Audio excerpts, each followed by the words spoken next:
Bab 11, Gagasan Lama dan Baru. Salah satu tema pokok dalam Islam adalah ketegasan dan kesempurnaan. Banyak orang meninggalkan keyakinan pagan dan mengikuti Nabi Muhammad karena yakin bahwa ia mendapat wahyu Tuhan dan membawa agama yang benar bagi kemanusiaan yang akan merevolusi dunia. Generasi awal Muslim yakin bahwa sejarah awal Islam telah menegaskan kebenaran agama ini. Periode 100 tahun pertama setelah wafatnya Nabi menjadi saksi penyebaran kontrol politik Islam dari selatan Prancis hingga India. Meskipun mendapat persaingan dari kerajaan-kerajaan yang telah mapan dan kuat, saat ekspansi militer berakhir, umat Muslim memimpin dunia dalam memajukan ilmu pengetahuan ke batas-batas baru dengan memengaruhi sejarah ilmu pengetahuan di seluruh dunia yang telah dikenal. Kemunduran akibat perang salib dan invasi Mongol terbukti hanya menjadi duri kecil dalam sejarah Islam, karena kemudian diikuti dengan kebangkitan kerajaan yang lebih kuat. Bagi banyak umat Muslim, bukti kebenaran Islam adalah catatan sejarah dan sifatnya yang menakjubkan. Akan tetapi kemudian kemunduran peradaban Islam dan penaklukan oleh Eropa bisa menjadi masalah teologis. Jika umat Islam memang mengikuti agama yang benar dan sejarahnya membuktikan demikian, lalu apa yang menyebabkan terjadinya kemenangan terakhir Eropa di atas dunia Islam? Sepanjang abad ke-18 hingga ke-20, para cendekiawan Muslim akan menjawab pertanyaan-pertanyaan itu dengan mencoba menghidupkan Islam kembali untuk mengembalikan masa kejayaan yang telah memperkokoh keimanan banyak generasi. Tak peduli dimanapun berada, para cendekiawan ini memiliki kesamaan ide. Kembali pada ajaran Islam itu penting demi kebangkitan Islam. Jika saja umat Muslim benar-benar menjalankan Islam seperti generasi awal, Allah akan memberikan imbalan berupa keberhasilan. Di sisi lain, muncul sekelompok cendekiawan baru yang disebut tak sependapat dengan pandangan tradisionalis tersebut. Intelektual yang dipengaruhi gagasan modern Eropa seperti sekularisme dan nasionalisme berpendapat umat Islam harus meniru Barat. Eropa telah meninggalkan abad kegelapan dan menjadi penakluk dunia, sehingga mereka pasti telah melakukan hal yang tepat. Demikian pola pikirnya. Dalam bayangan mereka, dunia Islam jauh tertinggal karena hanya memusatkan perhatian pada agama dan upaya mengembalikan kejayaan sejarah Islam awal, alih-alih memodernisasi diri dengan gagasan dan filsafat baru. Dua pendekatan kontradiktif dalam merevitalisasi peradaban Islam ini saling berperang secara intelektual dan hingga kini terus berlanjut memengaruhi cara berpikir umat Islam. Pendekatan Barat. Saat Barat terus mengonsolidasikan kendalinya atas wilayah-wilayah Islam, tak semua pihak yang ditaklukkan oleh kebijakan imperialnya mengingat kembali masa-masa awal Islam untuk mencari model yang bisa ditiru. Sebagian melihat pada gagasan dan filsafat Barat untuk mencari jalan menuju kemerdekaan dan penentuan nasib sendiri. Kecenderungan filosofis utama yang populer di Eropa pada abad ke-19 dan ke-20, yaitu nasionalisme dan sekularisme, diadopsi banyak orang di dunia Islam yang berharap meniru kebangkitan Eropa untuk berkuasa di seluruh dunia. Kebangkitan gagasan politik baru ini beriringan dengan perubahan kehidupan sosial umat Islam di bawah kendali Eropa. Pada awal abad ke-20, kota-kota yang pernah menjadi pusat kehidupan sosial dan politik Islam berfungsi sebagai tempat pertemuan antara umat Islam generasi lampau dengan kelompok Eropa pasca pencerahan. Turis, pegawai pemerintahan, dan misionaris Eropa bercampur bebas dengan penduduk sipil Islam yang jelas-jelas tampak terpengaruh budaya Barat. Semuanya dari arsitektur hingga musik Eropa merembes ke masyarakat Arab. Pejabat tinggi Muslim yang berbusana seperti orang Barat sejak reformasi Mahmud II seabad sebelumnya kini juga berbicara, bertindak, dan hidup seperti orang Barat. Orkestra bergaya Eropa yang memainkan musik Barat, bioskop yang memutar film Barat, dan klub-klub dansa dibuka. Segala yang dapat ditemukan di Paris atau London bisa didapatkan juga di Kairo dan Beirut. Bahkan di rumah-rumah, kehidupan pun berubah. Berbicara dalam bahasa Perancis atau Inggris dengan keluarga dianggap sebagai tanda kelas atas. Konsumsi alkohol yang dilarang Al-Quran dan tabu secara budaya selama berabad-abad menjadi lumrah. Yang menarik untuk diperhatikan, meski orang Islam, terutama di daratan Arab, mengadopsi budaya Barat, orang Barat yang tinggal di antara mereka selama puluhan tahun jarang mengadopsi aspek budaya Arab. Di sepanjang sejarah Islam, kota-kota tersebut menjadi tempat pertemuan berbagai budaya, tradisi, dan gagasan. Abbasiyah di Baghdad dan Ottoman di Istanbul secara khusus berhutang budi pada keragaman orang-orang yang tinggal di wilayah mereka. Akan tetapi, pola interaksi abad ke-20 antara Timur dan Barat sudah berbeda. Dua sisi tersebut tidak berjumpa dalam posisi yang setara. Masyarakat dan budaya Islam tradisional sekarang diasosiasikan dengan keterbelakangan dan kelemahan. Realitas politik era tersebut melindapkan kebesaran peradaban Islam sebelumnya di dalam pikiran banyak penduduk kota. Bagi mereka, wajar untuk mengadopsi budaya dan norma Barat demi meniru kekuatan penjajah. Bersama dengan penerimaan gagasan sosial baru terjadilah pengadopsian gagasan barat tentang politik dan pemerintahan. Jalur utama masuknya gagasan ini ke dunia Islam Arab lewat Kristen Arab. Akibat perjanjian kapitulasi yang disepakati Ottoman dengan negara barat, masyarakat Kristen di kerajaan ini melakukan hubungan yang ekstensif dengan kekuatan Eropa Barat. Pedagang, misionaris, dan diplomat Eropa yang bekerja di kerajaan Ottoman menjadikan orang-orang Kristen sejalan secara intelektual dengan Barat, seperti Eropa yang sedang melepaskan masa lalunya dan yang berdasar keagamaan dan memilih pemerintahan liberal, nasionalisme, dan filosofi sekuler. Hal ini dibarengi dengan kebangkitan sejarah intelektual dan sastra Arab seperti pemikir Arab terutama di Beirut dan Kairo. Mereka mempergunakan hasrat masyarakat Arab untuk meraih kebesaran masa lalu pada zaman Umayyah dan Abbasiyah yang telah memimpin dunia dalam segala hal, dari ekspansi militer hingga penemuan ilmiah. Dimensi religius kejayaan masa lalu tersebut dikecilkan untuk mendukung bahasa dan identitas Arab. Dalam pandangan para pemimpin kebangkitan Arab, jika bangsa Arab ingin menegakkan kembali masa kejayaannya, mereka perlu bersatu sebagai bangsa Arab, bukan Muslim.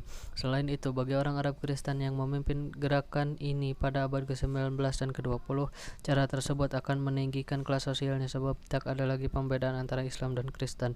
Fokus pan-Islam Sultan Abdul Hamid II pada akhir 1800-an melemahkan perasaan nasionalisme Arab secara umum.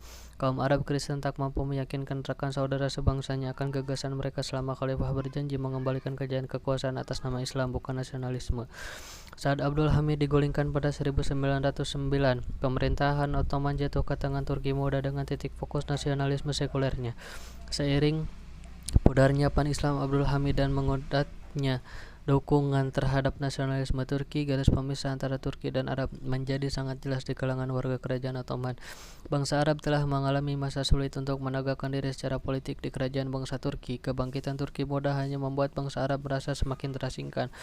Maka gagasan nasionalisme Arab Kristen mulai diadopsi oleh Muslim Arab.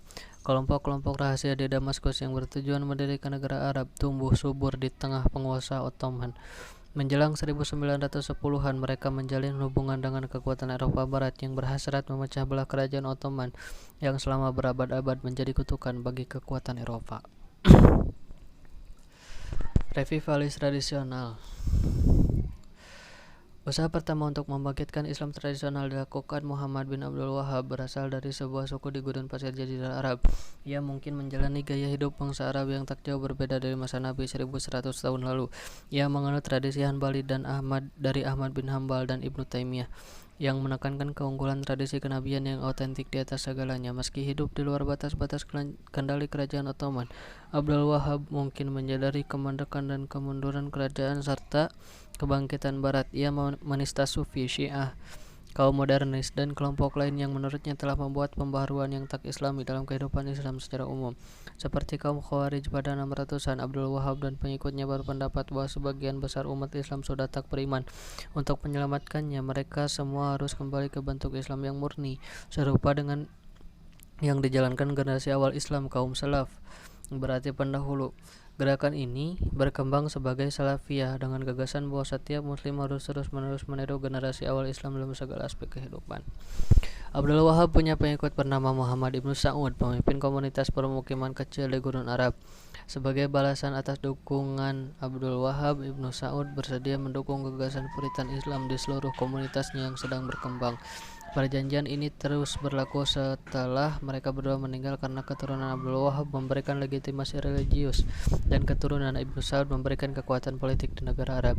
Gerakan Salafi mungkin takkan memberikan pengaruh besar di luar gurun Arab jika saja negara Arab tak tumbuh begitu cepat. Menjelang awal 1800-an, Saudi mampu menaklukkan sebagian besar tanah Jazirah Arab, termasuk Mekah dan Madinah. Meskipun diusir dari kota suci tidak kurang dari 20 tahun kemudian, kontrol Saudi atas tempat tujuan haji memungkinkan mereka menyebar gagasan kepada para jemaah haji dari seluruh dunia.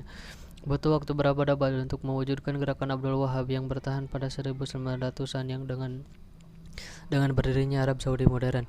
Meski hanya sedikit yang mengadopsi gerakan Salafi, gagasan kebangkitan berdasarkan generasi awal Islam sangat memengaruhi para pemikir muslim di seluruh dunia, terutama mengingat gelombang kedatangan Barat. Jauh ke timur, di India yang tak stabil dan terpecah belah sepeninggal Aurangzeb, tokoh-tokoh reformasi lain berusaha mengembalikan Islam tradisional dalam masyarakat yang sedang berubah. Syekh Waliullah adalah ulama yang khawatir bahwa perpecahan umat Islam India akan dibarengi dengan kebangkitan penduduk Hindus sehingga menyebabkan kerusakan masyarakat tradisional. Dia berfokus pada aspek sosial syariah dan arti pentingnya dalam mencegah keruntuhan total Islam di anak benua tersebut. Sebagai cendekiawan yang melek sejarah, ia menyadari jika Mughal India terus bergejolak dalam perpecahan dan perang saudara, kekuatan pihak lain akan bangkit. Mirip Abdul Wahab yang mendukung kebangkitan tradisi Islam, tetapi tak seperti rekan sezamannya. Ia tidak menyerukan untuk melawan semua orang Islam yang tak sepakat dengannya. Lagi pula umat Islam merupakan minoritas di India. Dan perpecahan di kalangan mereka dapat menghancurkan diri sendiri. Seperti terjadi di Andalusia 200 tahun lalu, ia lebih menganjurkan persatuan yang luas, menggabungkan berbagai tradisi etnis dan gagasan di bawah bendera Islam untuk saling tidak memperlambat kemunduran kekuatan politik Islam. Meskipun Mughal memang jatuh pada abad berikutnya, filsafat sosial berorientasi Islam yang dicetuskan Syekh Waliullah memainkan peran besar di anak benua India. Biasanya ini ditempatkan sebagai oposisi terhadap westernisasi yang semakin meningkat di kalangan atas India dan kebangkitan kekuatan politik Hindu. Tak semua pembaharu menentang total seluruh gagasan Barat, bahkan sebagian berusaha menyatukan hal-hal yang dianggap bermanfaat dari Barat dengan Islam tradisional. Selama masa pendudukan Inggris pada akhir 1800-an dan awal 1900-an, Mesir berada di garis depan pertemuan antara tradisi Islam dan imperialisme Barat. Universitas Al-Azhar di Kairo telah menjadi salah satu pusat pemikiran Islam utama sejak diubah menjadi sekolah Sunni oleh Saladin pada abad ke-12. Tetapi tempat ini tak lagi didominasi intelektual Mesir. Pengaruh Eropa semakin meningkat di kalangan Mesir, terutama akibat reformasi oleh Mehmet Ali dan keturunannya. Seorang guru Mesir, Hasan al-Banna, berusaha memadukan modernisme Barat dengan nilai Islam tradisional. Ikhwanul Muslimin berusaha menyatukan nasionalisme Arab dengan nilai-nilai dan aktivitas sosial Islami. Sekolah, rumah sakit, dan organisasi kesejahteraan sosial didirikan oleh Ikhwanul Muslimin dalam upaya menjangkau seluruh kalangan masyarakat Mesir dan mendorong mereka mengubah gaya hidup agar sesuai dengan Islam. Pengetahuan dan gagasan organisasi Barat diadopsi oleh Ikhwanul Muslimin, tetapi gagasan sekularisme tidak. Pendekatan kelas menengah terbukti menjadi sangat populer di kalangan bangsa Mesir, tetapi kebangkitan nasionalisme sekuler keras di dunia Arab dan Mesir nantinya akan menindas Ikhwanul Muslimin selama berpuluh tahun.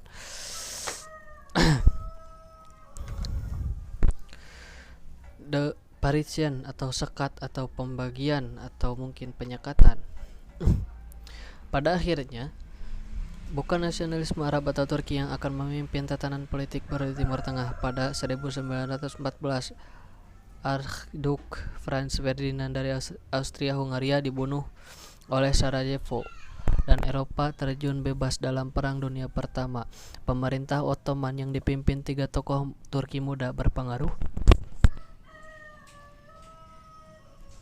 yaitu Ismail Enver, Mehmet Talaat, dan Ahmed Cemal, dikenal sebagai Tiga Pasha, ikut serta dalam perang di pihak Jerman melawan Inggris, Prancis, dan Rusia. Jerman telah menjadi penasihat militer selama puluhan tahun dan Ottoman berharap bisa memanfaatkan perang ini untuk mendapatkan kembali wilayahnya yang telah lepas, yaitu Mesir, dan memperoleh penghapusan utang luar negeri yang besar. Akan tetapi Ottoman tak berada dalam keadaan yang menguntungkan. Militernya sudah ketinggalan zaman dan kekurangan kepemimpinan yang efektif.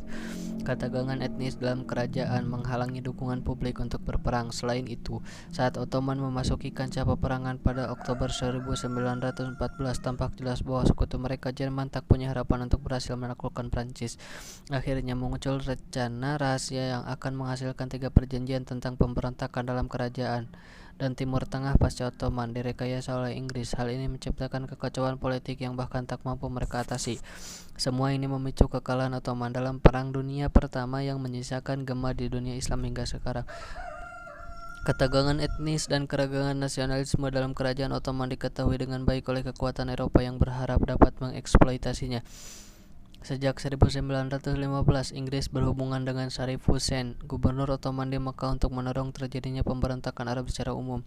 Inggris menjadikan sebuah kerajaan Arab bersatu di seluruh Jazirah Arab dan Bulat Sabit subur sebagai imbalan atas dukungan militer dan pemberontakannya terhadap Ottoman. Hussein yang bermimpi menjadi Raja Arab pun tak sulit diyakinkan. Demikian pula bangsa Arab di Hijaz yang tak diragukan lagi terancam oleh retorika nasionalisme Turki dalam pemerintahan Ottoman. Ditolong oleh senjata dan emas Inggris, Sharif Hussein memimpin revolusi Arab dan menyapu sisi barat Jazirah, merebut kota-kota seperti Madinah, Amman, dan Damaskus dari Ottoman, serta memungkinkan Inggris mempertahankan Mesir dan menaklukkan Yerusalem. Saat itulah untuk kali pertama sejak Perang Salib Yerusalem jatuh ke tangan non-Muslim. Pada 1910-an, sepertinya nasionalisme Arab akan berjaya di atas Ottoman yang sedang hancur. Penentuan nasib sendiri bangsa Arab dan gelar raja untuk Husain sudah hampir di tangan. Akan tetapi Inggris tak bermaksud membiarkan pribumi Muslim berkuasa. Ini terlihat dari kebijakan Imperial Inggris di seluruh dunia. Segera setelah menandatangani perjanjian dengan Sharif Hussein, Inggris melakukan negosiasi rahasia dengan sekutu Prancisnya untuk menentukan bentuk Timur Tengah pasca Ottoman. Wilayah yang dijanjikan kepada Hussein secara rahasia dibagi-bagi kepada Inggris dan Prancis. Prancis dijanjikan mengontrol sisi utara Suriah, termasuk Lebanon yang didominasi penduduk Kristen. Inggris meraih kendali atas Mesopotamia dan Palestina. Perjanjian Sykes-Picot ini tak menyisakan ruang bagi kerajaan pan-Arab yang dijanjikan kepada Hussein. Lagi pula bangsa Arab tak punya kekuatan untuk menuntut negara-negara Eropa Barat yang kuat, terutama negara yang biasanya dikenal suka ingkar janji. Perjanjian yang berlawanan ini tak berhenti di sini. Pada 1917, Menteri Luar Negeri Kerajaan Inggris Arthur Balfour mengirim surat kepada Baron Rothschild.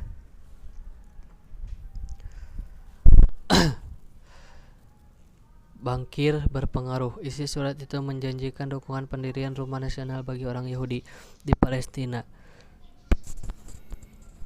Surat tersebut kemudian dikirimkan lebih lanjut pada gerakan Zionis. Sejak akhir 1800-an, Yahudi di seluruh Eropa telah berusaha melepaskan diri dari antisemitisme dengan mendirikan tanah air Yahudi.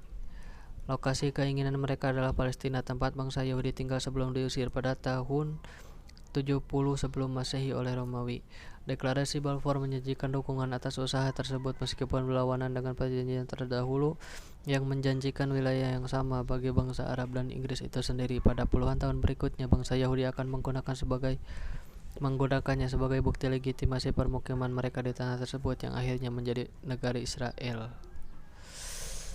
Sementara itu, bangsa Arab menolaknya sejak awal dengan menegaskan bahwa tanah tersebut telah dijanjikan kepada mereka dalam surat menyurat Inggris dengan Hussein.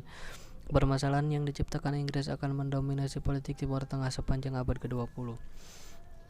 Kebangkitan negara bangsa. Perang Dunia Pertama menyebabkan kematian akhir dari kontrol politik Islam.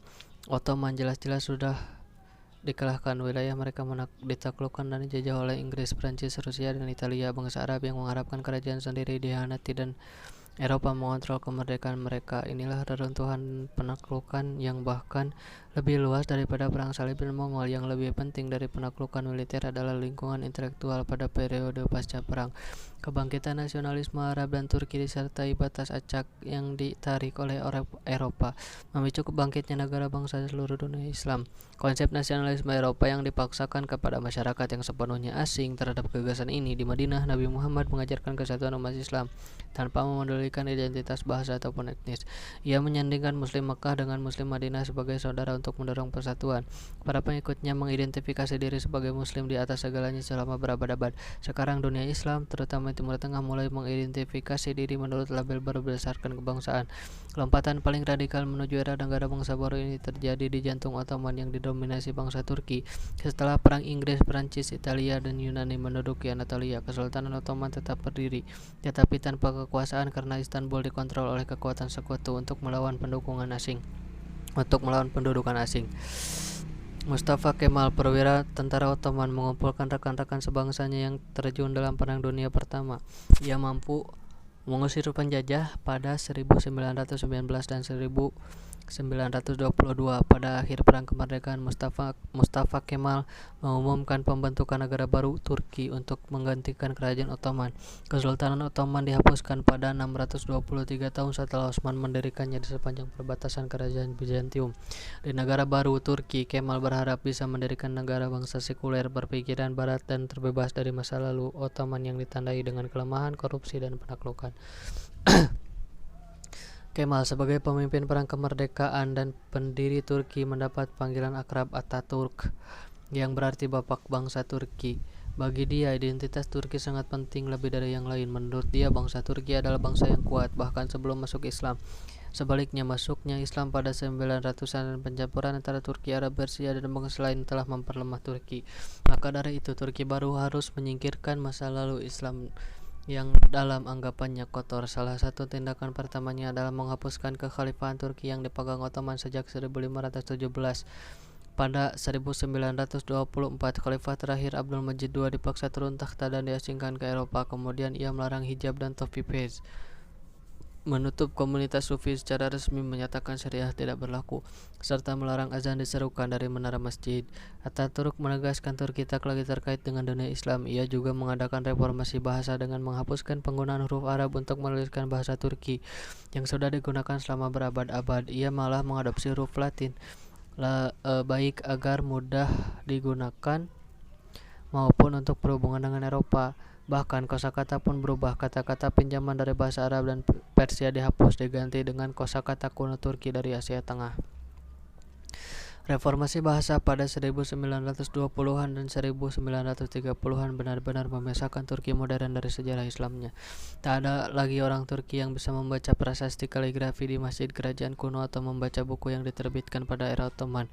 Mereka juga tak lagi dengan mudah bepergian dan berbisnis dengan bangsa Arab atau Persia.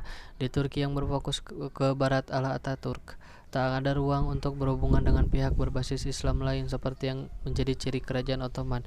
Selain itu, kelompok etnis lain tidak terima. Bangsa Yunani, Arab, Kurdi, dan Armenia yang berada di wilayah Turki ditindas semua oleh pemerintah baru yang berusaha mendasarkan kekuatannya pada identitas Turki semata. Kelompok etnis non-Turki terancam dan tidak mendapatkan kemerdekaan yang sama seperti tetangga etnis Turkinya. Fokus Turki pada sekularisme dan nasionalisme bertahan selama puluhan tahun. Setiap usaha mengembalikan Islam dalam kehidupan masyarakat biasanya mendapat tantangan, bahkan pukulan dari militer sepanjang abad ke-20. Di selatan, di wilayah Bulan Sabit subur yang didominasi bangsa Arab, Perang Dunia Pertama menyebabkan munculnya berbagai negara bentukan sekutu sebagai pemenang dalam usahanya memediasi 3 perjanjian yang telah dibuat. Inggris dan Prancis membagi-bagi wilayah tersebut dalam sejumlah mandat, umumnya sepanjang garis batas dalam perjanjian Sykes-Picot. Dari Ottoman Suriah dan Mesopotamia muncullah negara-negara baru: Suriah, Irak, Lebanon, Yordania, dan Palestina. Semuanya dengan batas-batas baru dan acak yang ditarik sesuai keinginan kekuatan pemenang. Orang Yahudi diizinkan bermukim di daerah mandat Palestina sebagaimana dicantumkan dalam deklarasi Balfour, yang mendapat perlawanan penuh dari penduduk yang sudah tinggal di sana. Sharif Hussein dan anak-anaknya mendapat daerah dominion di bawah kendali Inggris di negara baru Suriah, Yordania, dan Irak, tetapi mereka hanya mampu bertahan di Yordania dalam jangka panjang. Masalah dan konflik politik yang pecah akibat pembagian tanah Arab menjadi sejumlah negara secara sewenang-wenang oleh bangsa Eropa ini masih terasa hingga sekarang. Batas wilayah Irak ditarik sedemikian rupa hingga Sunni Arab, Sunni Kurdi, dan Syiah Arab masing-masing berjumlah sepertiga dari seluruh penduduknya tanpa ada satu kelompok yang mendominasi. Sejarah abad ke-20 diwarnai dengan konflik serta peperangan etnis dan agama. Situasi yang terjadi di Lebanon, sebuah negeri yang tanpa batas-batas alami, gagasan awal mayoritas Kristen yang diimpikan Prancis pada 1800-an tak pernah terwujud. Konflik agama di negara Mediterania kecil ini menghalangi periode panjang kedamaian dan stabilitas yang pernah dirasakan, meskipun Beirut penting secara intelektual dan budaya bagi dunia Arab. Eksperimen Inggris yang paling mendatangkan malapetaka adalah Palestina. Inggris mengizinkan Yahudi Zionis bermukim di Palestina hampir tanpa batasan selama periode mandat. Pada 1918 ada sekitar 60.000 orang Yahudi di negara baru Palestina. Menjelang 1939 ada 460.000 orang yang sebagian besar imigran Eropa. Jumlah ini melonjak selama Perang Dunia Kedua karena orang Yahudi yang melarikan diri dari penganiayaan Nazi berharap bisa mendapatkan kedamaian di tanah air masa depannya. Tentu pergeseran demografi di Palestina ini tak diterima oleh bangsa Arab yang tinggal di sana. Kerusuhan terjadi sepanjang 1930-an. Bangsa Arab menganggap Inggris dan Yahudi sebagai musuh dan mengancam bentuk wilayah Arab. Sebaliknya, Yahudi menganggap konflik ini sebagai salah satu bentuk pertahanan diri yang diwarnai sejarah mereka di Eropa yang penuh penindasan. Pada 1848, populasi Yahudi di Palestina cukup besar sehingga mampu mendirikan satu negara baru, yaitu Israel. Saat Inggris mengakhiri mandatnya di negara tersebut, koalisi negara Arab tak mampu mengalahkan Israel yang semakin memperluas wilayahnya. Selain itu, Israel menggunakan perang sebagai alasan untuk mengusir sebagian besar penduduk Arab di wilayahnya. Antara 1948 dan 1949, lebih dari 700.000 Arab Muslim dan Kristen dipaksa keluar dari tanah mereka dan menjadi pengungsi di Yordania, Mesir, Suriah, dan Lebanon. Sebagai negara Yahudi, Israel harus menyesuaikan demografinya agar mendukung mereka. Satu-satunya cara dengan memaksa mayoritas bangsa Arab dalam pengasingan. Pengusiran yang disebut Nakba atau katastrofi menjadi bencana. Tindakan ini menimbulkan keprihatinan mendalam di kalangan bangsa Arab yang tak hanya mengalami penjajahan Eropa tetapi juga menyaksikan berdirinya negara asing di tengah-tengah mereka. Konflik antara Israel dan Arab menjadi pusat perhatian dalam kegagalan politik dunia Islam sepenuhnya pada abad ke-20. Anak benua India juga mengalami kebangkitan negara bangsa saat Inggris mundur setelah pemberontakan Sepoy pada 1857 dan pengetatan kontrol Inggris atas India. Perlawanan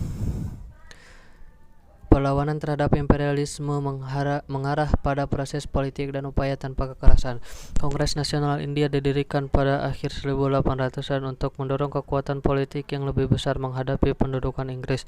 Hindu mendominasi Kongres karena Islam memang minoritas, maka bagi umat Islam gerakan kemerdekaan India pada awal 1900-an menghadirkan satu masalah.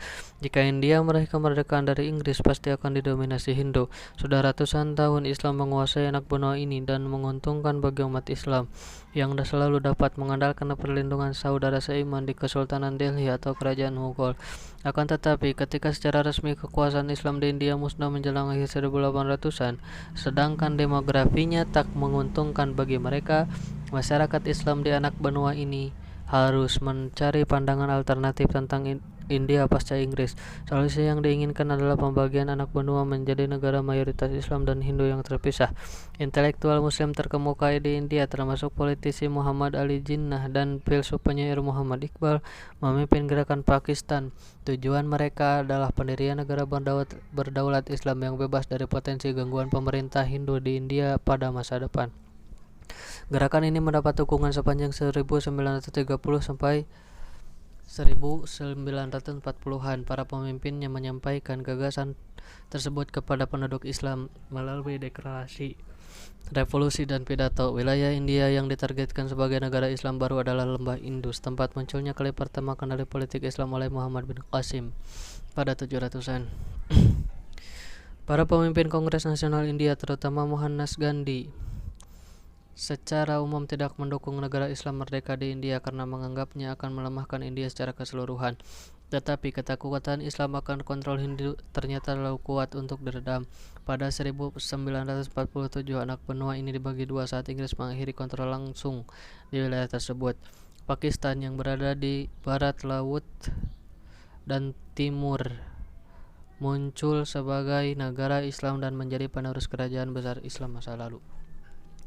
Umat Islam pun menjadi minoritas yang semakin sedikit di wilayah Republik India yang akhirnya dipimpin oleh Kongres Nasional India.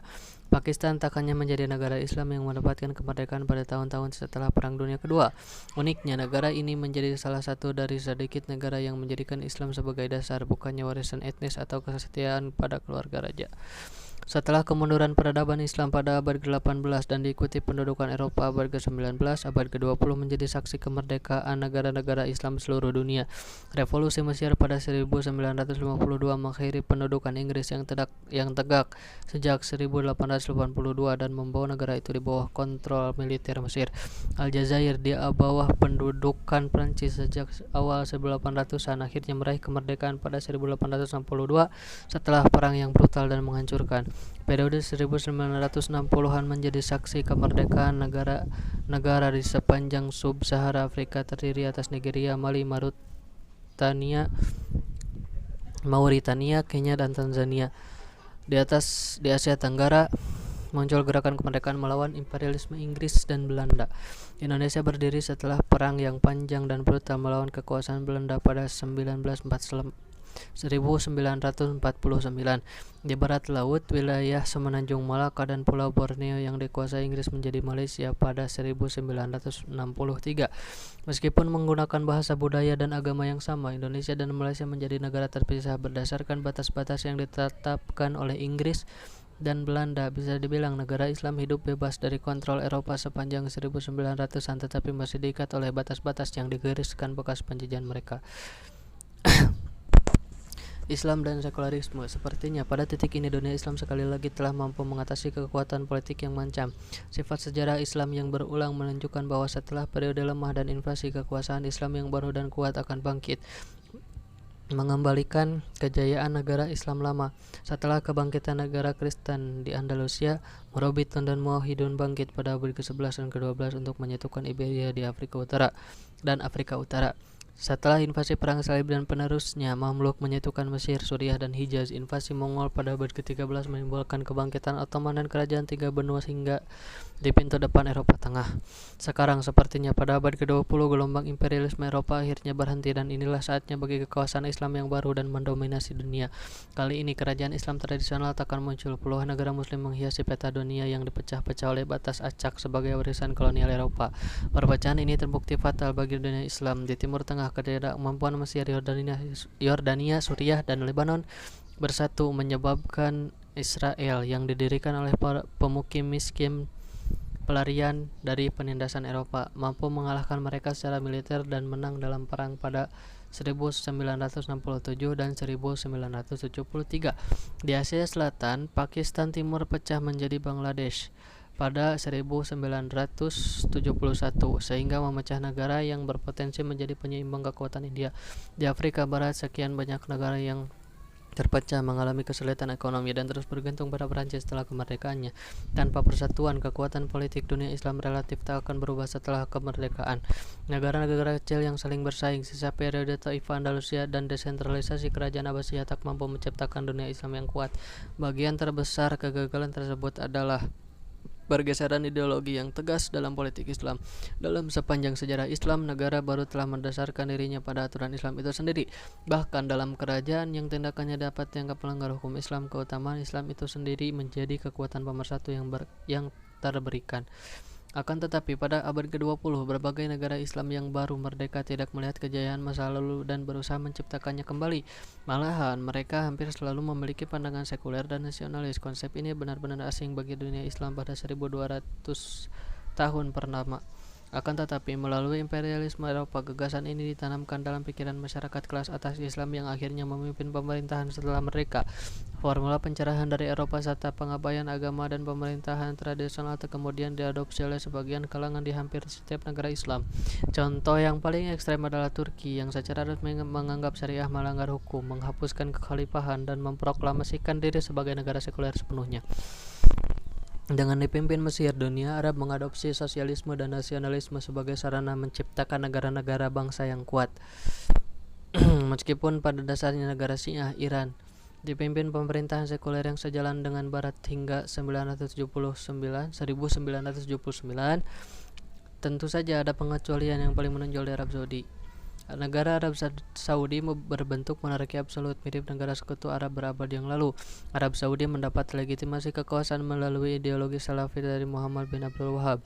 Tetapi secara keseluruhan, negara-negara Islam meninggalkan gagasan politik Islam dan memilih ideologi sekuler yang dipromosikan Barat. Dunia Islam harus benar-benar menyatukan masa lalu yang berorientasi Islam dengan masa kekinian yang didominasi paham sekuler. Pada saat ini ada kaum tradisionalis yang menuntut dunia Islam kembali ke masa-masa ketika Islam dan politik saling berjalin kelindan. Kelompok yang paling ekstrim dari kalangan ini dengan penuh ancaman menyokong kembalinya kekuasaan Islam, sedangkan yang lain mengambil jalan yang lebih moderat. Mereka meyakini bahwa pendidikan, pembenahan struktur politik yang ada, dan pelayanan masyarakat yang baik akan dapat mempercepat kembalinya Islam politik. Di sisi spektrum berlawanan, ada mereka yang berpendapat bahwa masa-masa Islam memainkan peran politik sudah berakhir. Mereka menganjurkan pemutusan tradisi untuk mendukung gagasan baru yang sebagian besar berasal dari Barat tentang pemerintahan, masyarakat, dan politik. Pandangan masyarakat Islam tentang peran Islam masa kini tetap terpecah. Yang terbaru, Peristiwa musim semi Arab dan pergolakan di Mesir, Tunisia, dan Suriah makin memperjelas ketidakcocokan kedua belah pihak yang bersaing ini. Sekali lagi, Turki berada di persimpangan jalan antara sekularisme dan Islam politik.